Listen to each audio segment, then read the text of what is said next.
அடுத்ததாக இன்றைய நிகழ்ச்சியில் முக்கிய உரையாற்றுபவராக நம்முடன் இருப்பவர் டாக்டர் ஆர் கிருஷ்ணமூர்த்தி அவர்கள்.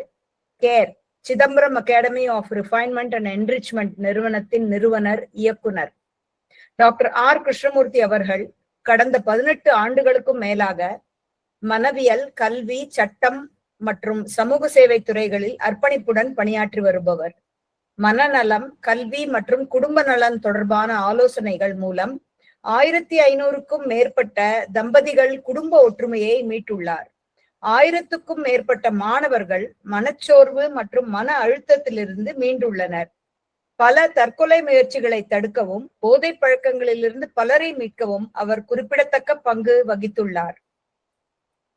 டைட்டன் கம்பெனி லிமிடெட் ஒசூர் நிறுவனத்தில் 10 ஆண்டுகள் EAP மனவியலாளராக சேவை செய்ததுடன் தற்போது Reynold Nissan automotive India private limited Oragadam Chennai நிறுவனத்தில் EAP மனவியலாளராக பணியாற்றி வருகிறார். அவர் அரசு பள்ளி மற்றும் கல்லூரிகளில் 1 லட்சத்திற்கும் மேலான மாணவர்களுக்கு இலவச மென்மையான திறன் பயிற்சி வழங்கியுள்ளார். மேலும் 2008 முதல் ஓசூரில் வழக்கறிஞராக செயல்பட்டு வருவதுடன் பாஷ் சட்டத்தின் இன்டர்னல் கமிட்டி உறுப்பினராகவும் பணியாற்றி வருகிறார். டாக்டர் ஆர் கிருஷ்ணமூர்த்தி அவர்களை வரவேற்கிறோம். Over to you doctor. Thank you madam. ஆடிபிளா இருக்க மேடம்? கரெக்டா இருக்கு சார். ஓகே. ஸ்கிரீன் தெரியுதா? நீங்க ஷேர் பண்ணிருக்க ஸ்கிரீன் தெரியுது இல்லையா? ஓகே. அனைவருக்கும் வணக்கம்.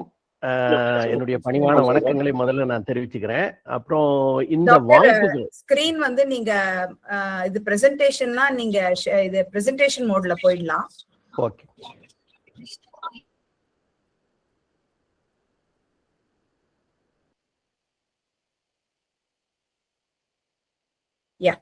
இப்ப சரியா இருக்கா? அனைவருக்கும் எனது பணிவான வணக்கங்கள். இந்த வாய்ப்பு எனக்கு கொடுத்ததுக்கு முதல்ல என்னுடைய மனமார்ந்த நன்றியை தெரிவிச்சுக்கிறேன். ஏன்னா இது மிகப்பெரிய சமூக பணி. ஒரு உளவியலாளரா, ஒரு வழக்கறிஞரா, ஒரு பேராசிரியரா, ஒரு சமூக செயற்பாட்டாளரா இப்படியெல்லாம் வந்து வேலை செஞ்சுக்கிட்டு இருக்கிற எனக்கு இந்த முதியோர் பாதுகாப்பு, முதியோர் நலம் பேணல் அப்படிங்கிற துறையில நான் நிறைய வேலை செஞ்சுட்டு இருக்கிறேன். பெரியோரை போற்றுவோம் அப்படின்னு ஒரு நிகழ்ச்சியை வந்து நாங்கள் தொடர்ந்து பெரியோர்களுக்காக நடத்திக்கிட்டு இருக்கோம். அது ஒரு 2 நாள் பயிலரங்கம். அந்த அடிப்படையில் இந்த வகுப்பிலும் எனக்கான வாய்ப்பு கொடுத்து இதில் நானும் என்னுடைய கருத்துக்களை பகிர்ந்து கொண்டு இந்த முதியோர்களுக்கு, அந்த முதியோர்களை பேணுகிற அந்த காப்பாளர்களுக்கு அது பயனுள்ளதாக அமையும் என்ற அடிப்படையில் நான் ரொம்ப நன்றியை தெரிவிச்சுக்கிறேன். குறிப்பாக நண்பர் முத்துக்குமாரசாமி உள்ளிட்ட இந்த நிகழ்ச்சியுடைய பொறுப்பாளர்களுக்கு என்னுடைய நன்றி. இந்த பயிற்சியில சேர்ந்திருக்கிற நண்பர்களுக்கு முதல்ல என்னுடைய வாழ்த்துக்கள். ஏன்னா இன்னைக்கெல்லாம் வந்து சமூகத்தை பற்றி சிந்திக்கிற மனிதர்களே இல்லை. இன்னைக்கு வந்து நாங்க பொதுவாக எங்க பயிற்சி வகுப்புல முதல்ல என்ன சொல்லுவோம் அப்படின்னா, நாம மனிதர்களை நேசிக்கணும், பொருள்களை பயன்படுத்தணும். இதுதான் மனிதர்களுடைய மனப்பாங்கா இருக்கிறோம். ஆனா இன்னைக்கு வந்து கன்சூமர் ஆட்டிடியூட்னு சொல்லக்கூடிய பொருள்களை நேசிக்கக்கூடிய, மனிதர்களை வந்து பயன்படுத்தக்கூடிய ஒரு ஆட்டிடியூட், ஒரு மனப்பாங்கு இன்னைக்கு வெகுவாக வளர்ந்துட்டு இருக்கு. நான் ஒரு வேலை செய்யணும்னா அதுக்கு எனக்கு என்ன கிடைக்கும் அப்படிங்கிற ஒரு கன்சூமர் ஆட்டிடியூட்ல தான் இன்னைக்கு எல்லாரும் இருக்கக்கூடிய ஒரு சூழல் போயிட்டு இருக்கு. இப்படிப்பட்ட ஒரு சூழல்ல இன்னைக்கு இருக்கக்கூடிய social media, print media, visual மீடியான்னு எல்லா ஊடகங்களும் இதை போதிக்கிற ஒரு சூழல்ல இங்க இருக்கக்கூடிய இளைஞர்கள், நடுத்தர வயதுக்காரர்கள், முதியோர்கள்னு எல்லாருமே இதுல திரண்டு வந்து இந்த முதியோர்களை பேணணும், அதற்கான ஒரு பங்கெடுப்பு எடுக்கணும் அப்படின்னு நீங்க எல்லாம் வந்து ஒரு இந்த வகுப்புல சேர்ந்திருக்கிறது எனக்கு மிகுந்த மகிழ்ச்சி. வாழ்த்துக்கள். இதை ரொம்ப சிறப்பாக நீங்க செஞ்சு முன்னெடுத்து இதுல இன்னும் பல பேர் இந்த பயிற்சியை எடுத்துக்கிட்டு இந்த முதியோர்களை நம்ம பேணணும் அப்படிங்கிறது என்னுடைய ஆழ்ந்த வேண்டுகோள். ஏன் அவங்கள பேணணும் அப்படின்னா, பொதுவாக ஒரு நிறுவனத்தை வந்து, நிறுவனங்கிறது நம்ம வந்து ஒரு சொசைட்டின்னு கூட எடுத்துக்கலாம். நான் ஒரு நிறுவனமாக எடுத்துக்கிட்டு சொல்றேன். ஒரு நிறுவனத்தை நடத்தணும்னா 4 M தேவைன்னு சொல்லுவாங்க. 4 M என்னன்னா மென், மெஷின், மெட்டீரியல், மணி அப்படின்னு சொல்லுவாங்க. நீங்க எந்த ஒரு நிறுவனம் நடக்கணும்னாலும், இந்த சமூகம்ங்கிறது ஒரு நிறுவனம் தானே. அப்ப ஒரு நிறுவனம் நடக்கணும்னா அதுல வந்து மென், மெஷின், மெட்டீரியல், மணி, இந்த 4 விஷயமும் ரொம்ப அவசியம்னு சொல்லுவாங்க. அதுல இந்த 4ல ரொம்ப முக்கியமானது மென் தான் அப்படின்னு சொல்லுவாங்க. ஏன் அப்படின்னா மற்ற 3ம் உயிரற்றவை. இந்த மென்கிறது தான் ஹியூமன் ரிசோர்ஸ் சொல்லக்கூடிய இந்த மனித வளம் தான் உயிருள்ள ஒரு ரிசோர்ஸ்.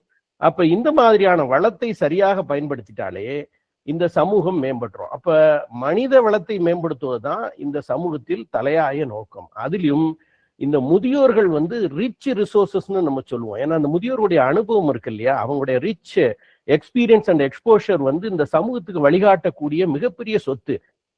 அதுல நமக்கு ஒரு சுயநலம்னு கூட சொல்லலாம். ஏன்னா இவங்க நீண்ட நாள் வாழும்போது இவங்களுடைய அனுபவமும் அறிவும் நமக்கு தொடர்ந்து கிடைக்கும் போது நாம வாழ்க்கையில் இன்னும் சிறப்பாக நடக்கிறதுக்கு அது ஒரு பெரிய பங்களிப்பாக இருக்கும். அதனால முதியோர்களை பேண வேண்டியது பொதுநலம் கடந்து நம்முடைய சுயநலம் என்றே நம்ம சொல்லுவோம். ஏன்னா அவங்க நல்லா இருந்தா தான் நாம நிறைந்த அனுபவத்தை அறிவையும் பெற்று இன்னும் வாழ்க்கையில் நல்லபடியா வாழ முடியும். ஸோ அந்த வகையில அவங்கள பேணுவது நம்முடைய தலையாய கடமைன்னு நம்ம புரிஞ்சுக்கணும். ஓகே, இப்ப இந்த ஜீரியாட்ரிக் ஹெல்த் அப்படின்னு சொல்றதுக்கு முன்னாடி பொதுவா ஹெல்த் அப்படின்னா உங்களுக்கு தெரியும். ஹெல்த்துங்கிறத பத்தி ஐயா மருத்துவர் ஐயா ரொம்ப அழகா சொன்னாங்க. ஹெல்த்தை நம்ம ஒரு ப்ராடர் அவுட்லுக்ல physical health, mental health, social health, spiritual health இப்படி எல்லாம் நம்ம பிரிக்கலாம். ஐயா சொன்ன ஃபேமிலி ஹெல்த்துங்கிறது அந்த சோசியல் ஹெல்த்துக்குள்ள ஒரு அங்கமா வருது. இந்த ஃபினான்சியல் ஹெல்த்துங்கிறது அந்த சோசியல் ஹெல்த்துக்குள்ள ஒரு அங்கமா வருது. இப்போ நம்ம ஒரு ப்ராடர் அவுட்லுக்ல பிசிக்கல் ஹெல்த் அண்ட் மென்டல் ஹெல்த்தை மட்டும் நம்ம பார்க்கலாம் நேரம் கருதி. பிசிக்கல் ஹெல்த்னா உங்களுக்கு தெரியும், உடல் ரீதியாக நம்ம எவ்வளவு ஆரோக்கியமா இருக்கோம் அப்படிங்கிறது. மென்டல் ஹெல்த்னா மன ரீதியா நம்ம எவ்வளவு ஆரோக்கியமா இருக்கோம். இந்த ரெண்டுமே நமக்கு தேவை, அவசியம். உடல் நலமும் நமக்கு வேணும், மனநலமும் நமக்கு வேணும். இது ரெண்டுமே நமக்கு முக்கியங்கிறத தாண்டி ரெண்டுமே இன்டர்டிபெண்டன்ட் சொல்லுவோம். அப்படின்னா என்ன, ஒன்றை ஒன்று சார்ந்திருக்கும். இப்போ ஒருத்தர் ஜாண்டிஸ்ல படுத்திருக்காருன்னா அவர் ரொம்ப மன ஆரோக்கியமா ரொம்ப சந்தோஷமா சிரிச்சுட்டு இருப்பாருன்னா ரொம்ப துயரமா இருப்பார். அப்போ ஒரு பிசிக்கல் ஹெல்த் அஃபெக்ட் ஆகும்போது அவருடைய மென்டல் ஹெல்த் அஃபெக்ட் ஆகிடும். அதே மாதிரி ஒருத்தர் உடல் ரீதியா நல்லா தான் இருக்காரு, ஆனா அவருக்கு ஒரு துயரப்படும்படியான ஒரு சம்பவம் நடந்திருக்கு அப்படின்னா அவருடைய உடல் ரொம்ப உற்சாகமா செயல்படுமானா செயல்படாது. அப்ப உடல் பாதிக்கப்படும் போது மன ஆரோக்கியமும் பாதிக்கப்படுகிறது, மனம் பாதிக்கப்படும் போது உடல் ஆரோக்கியமும் பாதிக்கப்படுது. அப்ப பிசிக்கல் ஹெல்த், மென்டல் ஹெல்த் ரெண்டுமே நமக்கு இம்பார்ட்டன்ட், இன்டர்டிபெண்டன்ட்னு சொல்லுவோம். இதுல எது ரொம்ப இம்பார்ட்டன்ட் அப்படின்னு நம்ம கேட்டோம்னா மென்டல் ஹெல்த்ன்னு நான் சொல்லுவேன். ஏன் அப்படின்னா உங்களுக்கு நல்லா தெரியும், டிஃபரெண்ட்லி ஏபிள்டு பர்சன் நம்ம சொல்றோம் இல்லையா, மாற்றுத்திறனாளிகள் அவங்க பிசிக்கலி 100% ஃபிட் இல்லை, இருந்தாலும் அவர்கள் மென்டலி ஃபிட்டா இருக்கனால அவர்கள் ஏதோ ஒரு தொழில் செய்து தங்களை தங்களுடைய சர்வைவல், அவங்களுடைய வாழ்வியலை உறுதிப்படுத்திக் கொள்கிறார்கள். ஆனா இந்த பிசிக்கலி ஃபிட்டா இருக்கிற, நல்ல படிச்சு நல்ல ஒரு பதவியில் இருக்கக்கூடிய ஒரு நபர், எல்லா ஒரு வளத்தையும் பெற்றிருக்கக்கூடிய ஒரு நபர், ஒரு மன ரீதியா ஒரு சிக்கல் வரும்போது அதை எதிர்கொள்ள தெரியாம தற்கொலை முயற்சிக்கு போறதையும் நம்ம பார்க்கிறோம். அப்ப பிசிக்கல் ஹெல்த், மென்டல் ஹெல்த் ரெண்டுமே நமக்கு இம்பார்ட்டன்ட், அது இன்டர்டிபெண்டன்ட். அதுல ரொம்ப இம்பார்ட்டன்ட் மென்டல் ஹெல்த், மன ஆரோக்கியம் அப்படின்னு நம்ம சொல்லுவோம். ஏன்னா மன ஆரோக்கியத்தை ரொம்ப சிறப்பா வச்சுக்கிட்டோம்னா உடல் ஆரோக்கியத்தை நம்ம மேனேஜ் பண்ண முடியும். வேற உடல் ஆரோக்கியத்தை பேணிட்டு மன ஆரோக்கியத்தை விட்டுட்டோம்னா நம்மளால நம்ம மேனேஜ் பண்ண முடியாது. சரி, இப்ப பொதுவாக ஓல்டேஜ் அப்படின்னு நம்ம எதை சொல்றோம் அப்படின்னா, சில பேர் என்ன சொல்லுவாங்க, 50 வயசுக்கு மேல ஆயிட்டாலே ஓல்டேஜ் தாங்க அப்படிம்பாங்க. சில பேர் ரிட்டையர் ஆயிட்டா 58 வயசு, இப்பெல்லாம் 60 வயசு ரிட்டையர்மெண்ட், ஆகவே 60 வயசுங்கிறது ஏஜ்டு. சில பேர் 70, 75 கூட ஆக்டிவா இருக்காங்க, ஆகவே 75. இப்படி இந்த ஓல்டேஜ், முதுமை அப்படிங்கிறதுக்கான ஒரு definition person to person vary ஆயிட்டே இருக்கு. அப்ப எது ஓல்டேஜ் அப்படின்னு நம்ம எதை வரையறுக்கிறது, 50 வயசா 90 வயசா, எது ஓல்டேஜ் அப்படின்னு நம்ம கேட்டோம்னா நாங்க என்ன சொல்றோம்னா, ரியாலிட்டியில ஓல்டேஜ்ங்கிறது 50 இல்லை 90 இல்லை, நீங்க எப்போ உங்களுக்கு வயசாயிடுச்சுன்னு நினைக்கிறீங்களோ அந்த ஏஜ் தான் உங்களோட ஏஜ். ஆக 90 வயதுல கூட சைக்கிள்ல ஏறி போய் வேலை செய்யற ஒரு நபரை நம்ம பார்க்கிறோம். இப்ப இன்னைக்கு 100 வயது மனிதரை நம்ம பார்த்தோம். அப்ப அவங்களுடைய மனநிலையை ஆரோக்கியமாக வைத்து கொண்டால் அவங்களுக்கு முதுமையே வர்றதில்லை. அப்ப உடல்நிலையை விட மனநிலை ரொம்ப முக்கியம். நான் சொன்ன அடிப்படையில எனக்கு வயசாயிருச்சின்னு நாம நினைக்கிறது தான் நம்முடைய சப்கான்சியஸ் மைண்ட். ஏன்னா நம்முடைய மனம் ஆழ்மனம், வெளிமனம்னு நம்முடைய மனம் பிரிவாக 2 பிரிவா இருக்கு.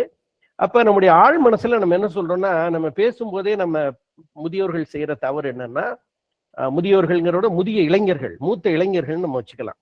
இந்த மூத்த இளைஞர்கள் செய்யற தவறு என்னன்னா, எங்களுக்கெல்லாம் வயசாயிடுச்சுங்க அப்படிங்கிற அந்த சிந்தனை இருக்கு பாத்தீங்களா, இந்த சிந்தனையை இவங்க பேச பேச இது அவங்களுடைய சப்கான்சியஸ் மைண்ட்ல போய் பதிவாயிடுது. அப்ப இந்த சப்கான்சியஸ் மைண்ட்ல அவங்களுக்கு தனக்கு வயதாயிடுச்சுன்னு பதிவு செய்யும் போதுதான் அவங்களுக்கு அந்த வயதுக்குரிய முதுமைக்குரிய எல்லா நோய்களும் வர தொடங்குது.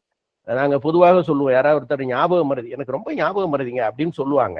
அவங்களுக்கு உளவியலாளராக நாங்க என்ன சொல்லுவோம்னா, முதல்ல நீங்க இப்படி சொல்றதை நிறுத்துங்க, எனக்கு ரொம்ப ஞாபகம் மருதி நீங்க சொல்ல இது உங்களுடைய சப்கான்சியஸ் மைண்டுக்கு போய் சேருது. இந்த சப்கான்சியஸ் மைண்டுக்கு போய் சேரும்போது இந்த சப்கான்சியஸ் மைண்ட் அதை நம்ப ஆரம்பிக்கும் போது உங்களுடைய மெமரி ஸ்பேஸை குறைக்க ஆரம்பிக்கும் இந்த சப்கான்சியஸ் மைண்ட். அப்போ உங்களுக்கு ஞாபக மருதி வந்துடும். அப்ப ஞாபக மருதிக்கு பெருமளவு காரணமா இருக்கிறது நம்முடைய சிந்தனை தான். அப்ப இந்த முதிய வயதை நாம முதுமைன்னு பார்க்கும்போதுதான் நமக்கு அதற்கான உடல் உபாதைகள் வந்து சேருது. அப்ப இந்த வயது எனக்கு முதுமை ஆயிடுச்சு, எனக்கு வயது ஆயிடுச்சு அப்படின்னு நாம நினைக்கும் போதுதான் நம்ம வயதாகிறோம். ஆகவே நாம இளமையா இருக்கோம் அப்படிங்கிற சிந்தனை முதல்ல நமக்கு தேவை. அப்படி இருந்தா நமக்கு இந்த வயதை நம்ம மேனேஜ் பண்ண முடியும். அப்புறம் ரிட்டையர் ஆன பிறகு நமக்கு ஒரு ஆட்டிடியூட் வருது, நான் ரிட்டையர்டு, அவ்வளவுதான், இனிமே எனக்கு மரியாதை கிடையாது, இந்த வீட்டுல நான் செல்லா காசு, அப்படி எல்லாம் ஒரு எண்ணம் பொதுவாக இந்த சமூகத்துல ஒரு மிஸ்கன்செப்ஷன் அப்படி இருக்கு. ஒரு தவறான ஒரு மூட நம்பிக்கை அது காலகாலமா நம்மளை தொடர்ந்துகிட்டு இருக்கு. அப்ப இந்த ரிட்டையர் ஆகிற மக்களுக்கு அந்த ஆட்டிடியூட் இருக்கு இல்லையா. அப்ப சாதாரணமா பாத்தீங்கன்னா முந்தின நாள் வரைக்கும் அவங்களுக்கு 7 மணிக்கு காஃபி கிடைச்சிருக்கும். இன்னைக்கு 7:05 காஃபி கிடைக்கும் போது அவங்களுக்கு என்ன தோணும் அப்படின்னா, நான் நேத்துல இருந்து ரிட்டையர் ஆயிட்டேன், ஆகவே இன்னைக்கு எனக்கு மரியாதை இல்லை. 7 மணிக்கு காஃபி கொடுக்குறவங்க வீட்டுல இன்னைக்கு 7:10 கொடுக்குறாங்கன்னா அப்ப அது காரணம் நான் செல்லா காசு, நான் ரிட்டையர் ஆயிட்டேன். உண்மையிலே பால் தாமதமா வந்திருக்கும், அதனால அன்னைக்கு கொடுத்துருப்பாங்க. ஆக நாம பச்சை கண்ணாடி போட்டு ஒரு உலகத்தை பார்த்தோம்னா அது எல்லாமே பச்சையா தான் தெரியுங்கிற மாதிரி, நான் ரிட்டையர் ஆயிட்டேன், நான் செல்லா காசு அப்படிங்கிற சிந்தனையோடு நாம பார்க்கும்போது ஒரு யதார்த்தமான செயல் கூட நமக்கு காயப்படுத்தும் விதமாக இருக்கும். அதனால நம்ம மீண்டும் மீண்டும் என்ன சொல்றோம்னா, நம்முடைய ஆட்டிடியூட், நம்முடைய மனப்பாங்கு மிக மிக முக்கியம். இந்த மனப்பாங்கு நெகட்டிவ் ஆயிட்டுனா நமக்கு வாழ்க்கையில கசப்பு வந்துடும், வெறுப்பு வந்துடும், ஒரு எய்ம்லெஸ்ஸான லைஃப், நமக்கு ஏன் வாழ்றோங்கிற ஒரு சிந்தனை வந்துடும். அப்ப நமக்கு பிசிக்கல் ஹெல்த்தும் பாதிக்கும், அப்ப நம்முடைய வாழ்நாளும் குறையும், நம்முடைய மன அழுத்தம் கூடிரும். அப்ப இதுக்கெல்லாம் எது காரணமா இருக்குன்னா இந்த நெகட்டிவ் ஆட்டிடியூட். அதனால நம்ம முதல்ல பாசிட்டிவான ஆட்டிடியூடு நம்ம வச்சுக்கணும். இப்ப இந்த திரை தெரியுதா உங்களுக்கு? எல்லாருக்கும் ஸ்கிரீன் தெரியுது இல்லையா? இப்ப இந்த ஸ்கிரீன்ல பாத்தீங்கன்னா நிறைய விலங்குகள்லாம் உட்கார்ந்துருக்கு. அந்த எதிர ஒருத்தர் ஒரு போட்டியாளர் இருக்காரு, அவர் ஒரு போட்டி நடத்துறாரு. இவங்க எல்லாம் பார்ட்டிசிபென்ட்ஸ், இந்த போட்டியில இவங்க எல்லாம் பங்கேற்பாளர்கள். இவங்களுக்கு என்ன விதிமுறை அவர் சொல்றாரு அப்படின்னா, எதிர இருக்கிற மரத்தினுடைய உச்சியில யார் முதல்ல போய் சேர்றீங்களோ அவங்கதான் வின்னர் அப்படின்னு சொல்றாரு. இப்ப இதுல யார் வின்னரா இருக்க முடியும்? உங்கள சில பேர் குரங்கு அப்படின்னு முதல்ல சொல்வீங்க, ஆனா குரங்குக்கு முன்னாடி காகம் போய் சேர்ந்துரும் இல்லையா? அப்ப காகம் பறந்து போய் மரத்தின் உச்சிக்கு போயிடும், அப்புறம் குரங்கு பின்னாடி போய் சேர்ந்துடும். அப்ப இந்த 2 விலங்கை தவிர மீதி விலங்குகள் எதையுமே இதுல ஜெயிக்க முடியல அப்படின்னா இந்த விலங்குகள்லாம் அன்ஃபிட், வாழ்றதுக்கே லாய்க்கு இல்லை அப்படின்னு நம்ம சொல்லிட முடியுமானா முடியாது. ஏன்னா உங்களுக்கு தெரியும், ஒவ்வொரு விலங்குக்கும் ஒரு தனித்தன்மை இருக்கு, அதுக்கான ஒரு ஸ்கில் செட், தனித்திறன் இருக்கு. இப்ப யானையால மரத்தை முறிச்சு போட முடியும், மீனால தண்ணீர்ல வாழ முடியும். இப்படி ஒவ்வொரு விலங்குக்கும் ஒரு தனித்திறமை இருக்கு. அப்ப ஒருத்தருடைய அனாட்டமி, உடல் கூறு மாறுது, திறன்கள் மாறுதுங்கிறதுனால அது உயிர் இல்லை அப்படின்னு நம்ம சொல்ல முடியாது. அதே மாதிரி இந்த சமூகம்ங்கிறது இதை எப்படி சொல்றோம்னா, it's a form of many இண்டிவிஜுவல்ஸ்ன்னு சொல்லுவோம். அப்படின்னா என்ன, நிறைய தனி மனிதர்களுடைய ஒரு கூட்டமைப்பா தான் இந்த சமூகம் இருக்கு.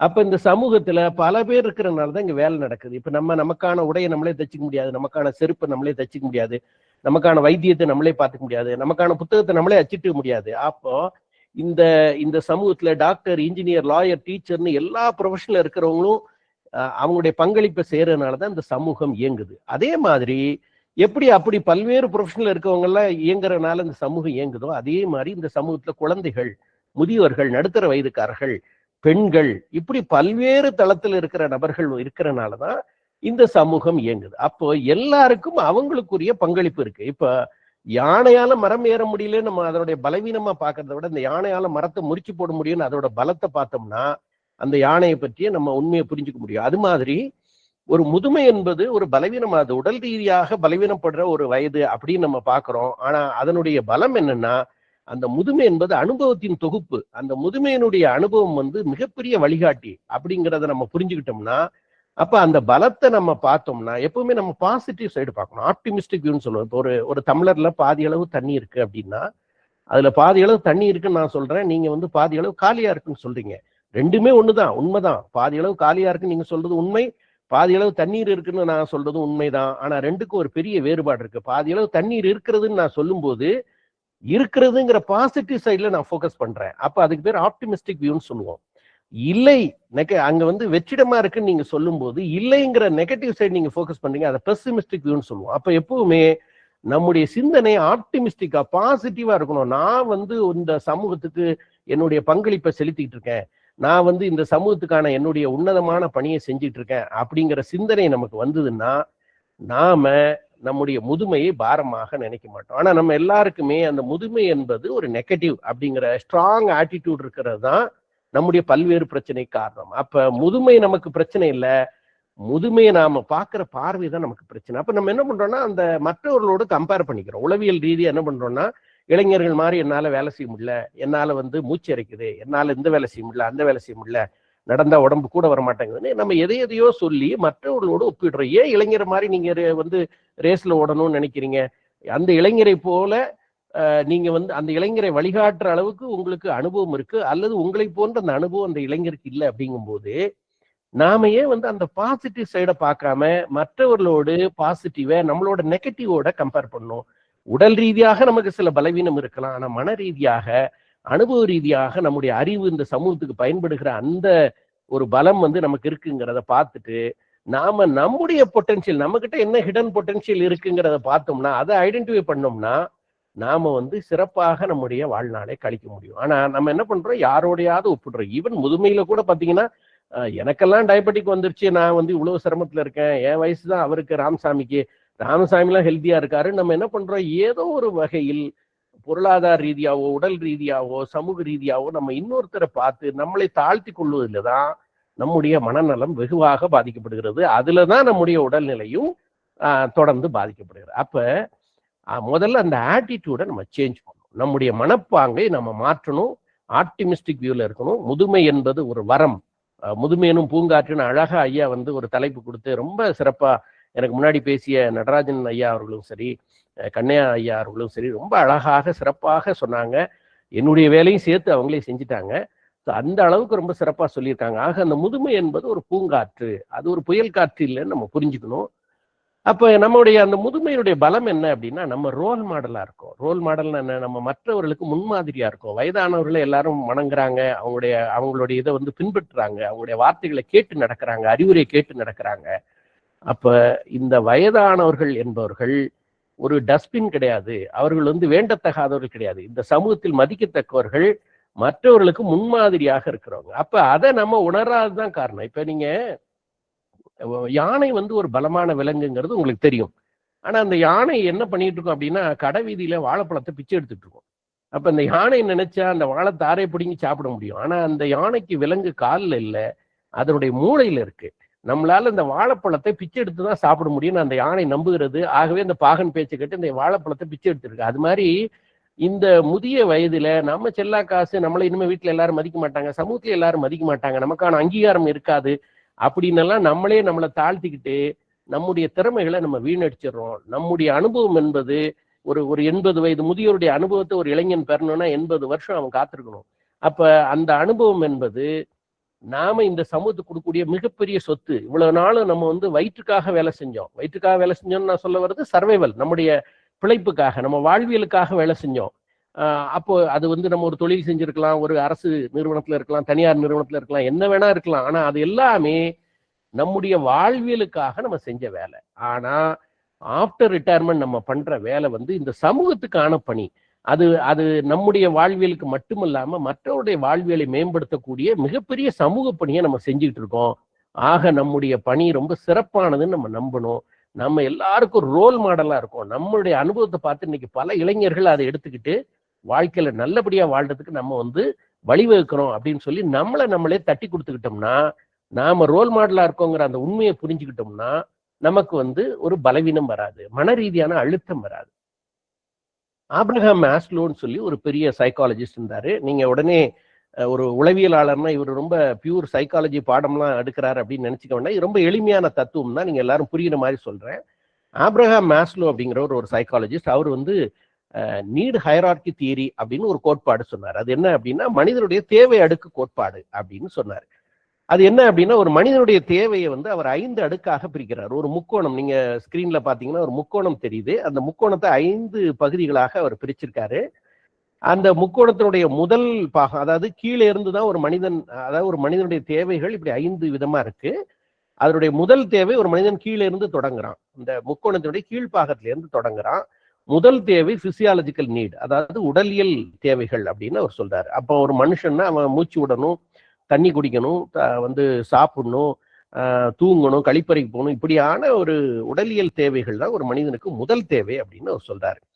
அந்த தேவை பூர்த்தி ஆனவுடனே அவர் அடுத்தது சேஃப்டி நீட், பாதுகாப்பு தேவை. ஒரு மனிதன் என்ன பண்றான், குளிருது சட்டை போட்டுக்கிறான், வீடு கட்டிக்கிறான் ஒரு பாதுகாப்புக்காக. அப்ப இதெல்லாம் ஆதி மனிதன் காட்டுல குகைகள்ல வாழ்ந்தாலும் நம்ம படிச்சிருக்கோம். அப்ப பாதுகாப்பு தேவை என்பது இந்த உடலியல் தேவை பூர்த்தி ஆனவுடனே நமக்கு அடுத்து வரக்கூடிய தேவை. மூன்றாவது என்ன, லவ் அண்ட் பிலாங்கிங்னஸ் சொல்றாங்க. அதாவது அன்பு, பாசம், இதெல்லாம் ஒரு மனிதனுக்கு தேவைப்படுது. அப்ப நம்ம எப்படி வாழ்றோம், man is a social animal சொல்லுவோம். மனிதன் ஒரு சமூக விலங்கு. அப்ப மனிதனால ஒரு சமூகமா தான் வாழ முடியும், தனிமையில வாழ முடியாது. அப்போ ஒரு தப்பு செய்தவரை கொண்டு போய் சிறைச்சாலையில அடைக்கிறாங்கன்னா, சிறைச்சாலையில உணவு கொடுக்குறாங்க, உடை கொடுக்குறாங்க, அவருக்கு நல்ல பாதுகாப்பான இடம் இருக்கு, எல்லாமே இருக்கு. ஆனாலும் சிறைச்சாலையில இருக்கிறது ஏன் தண்டனைன்னு சொல்லப்படுகிறதுனா, அவர் இந்த சமூகத்தோடு ஊடாட முடியாது, சமூகத்தோடு தொடர்பு கொள்ள முடியாது. அப்ப சமூகத்திலிருந்து அந்நியப்படுத்தி தனிமைப்படுத்துவதை விட ஒரு பெரிய தண்டனை ஒரு மனிதனுக்கு இருக்க முடியாதுன்னா இன்னைக்கு சிறைச்சாலையில் கொண்டு அடைக்கிறோம். அப்ப ஒரு மனிதனுக்கு தனிமை என்பது, அன்பு பாசம் கிடைக்காது என்பது மிகப்பெரிய சிறை தண்டனை அப்படிங்கிறத நம்ம புரிஞ்சுக்கணும். அப்ப இந்த சேஃப்டி நீட்ஸ்க்கு அடுத்து ஒரு மனிதனுக்கு என்ன தேவைப்படுதுன்னா, லவ் அண்ட் பிலாங்கிங்னஸ், அன்பு பாசம். ஏன்னா மனிதன் ஒரு குடும்பமா, கணவன், மனைவி, அப்பா, பெரியப்பா, சித்தப்பா, நண்பர்கள், உறவினர்கள்னு ஒரு குடும்பமா வாழ்றாங்க. அப்ப இந்த அன்பு பாசங்கிறது மூன்றாவது தேவையாக இருக்கு. நாலாவது தேவை என்ன, ஒரு சுயமரியாதை. நான் இந்த சமூகத்தில் எல்லாராலும் மதிக்கப்படக்கூடிய இடத்துல இருக்கணும், என்னை எல்லாரும் மதிக்கணும் அப்படின்னு ஒரு மனிதன் நினைக்கிறான். இந்த நாலாவது தேவை பூர்த்தி ஆன உடனே ஐந்தாவது தேவையை நோக்கி போறான் மனிதன். அது என்ன, செல்ஃப் ஆக்சுவலைசேஷன்னா, மகாத்மா காந்தி மாதிரி, அப்துல் கலாம் மாதிரி ஒரு மிகப்பெரிய லீடரா, மற்றவர்களுக்கு வழிகாட்டக்கூடிய, நம்ம ஐயா மருத்துவர் நடராஜன் ஐயா மாதிரி மற்றவர்களுக்கு வழிகாட்டக்கூடிய ஒரு நபரா வரக்கூடியது அந்த செல்ஃப் ஆக்சுவலைசேஷன் ஸ்டேஜ்னு சொல்றோம். இந்த 5 அடுக்குகளா தான் இந்த மனிதனுடைய தேவைகள் இருக்குன்னு ஆபிரகாம் மேஸ்லோ உளவியல் ரீதியா நிரூபிச்சிருக்காரு. இப்போ இதுல நீங்க 2 விஷயம் புரிஞ்சுக்கணும். ஒண்ணு, இதுல முதல் தேவை நிறைவேறின பிறகுதான் நம்ம கீழே இருந்தா தொடங்கணும். கீழே உடலியல் தேவை, அது பூர்த்தியான பிறகுதான் நம்ம அடுத்த தேவைக்கு போக முடியும். இப்படி நாம ஒவ்வொரு தேவையும் பூர்த்தியான பிறகுதான் அடுத்தடுத்த தேவையை போக முடியும் அப்படிங்கிறதும் புரிஞ்சுக்கணும். 2வது, இதுல இந்த கீழே இருக்கிற தேவையினுடைய அளவு அதிகம். கீழே பாத்தீங்கன்னா அந்த உணவு, தாகம், இந்த மாதிரியான உடலியல் தேவைக்கான அளவு அதிகம். ஆனா மேல போக இந்த முக்கோணம் பாருங்க சின்னதாக குறுகிப்படுது. அப்படின்னா நம்ம ஊர்ல இருக்க ராமசாமி, கோவிந்தசாமியா இருந்தாலும் சரி, மகாத்மா காந்தியா இருந்தாலும் சரி, சாப்பிட்டாகணும், தூங்கி ஆகணும். அப்ப எல்லாருக்குமே இந்த உடலியல் தேவை பொதுவாக இருக்கு. ஆனா எத்தனை பேர் காந்தி, நேரு மாதிரி, ஒரு அப்துல் கலாம் மாதிரி ஒரு இடத்துக்கு போய் சேர முடியுது அப்படின்னா ரொம்ப குறைவு. அப்ப இந்த உடலியல் தேவை எல்லாருக்குமே இருக்கு. ஆனா அடுத்தடுத்த தேவைகளை கடந்த அந்த செல்ஃப் ஆக்சுவலைசேஷன் போறவங்க குறைவு. இந்த 2 செய்தியை நம்ம புரிஞ்சுக்கணும்.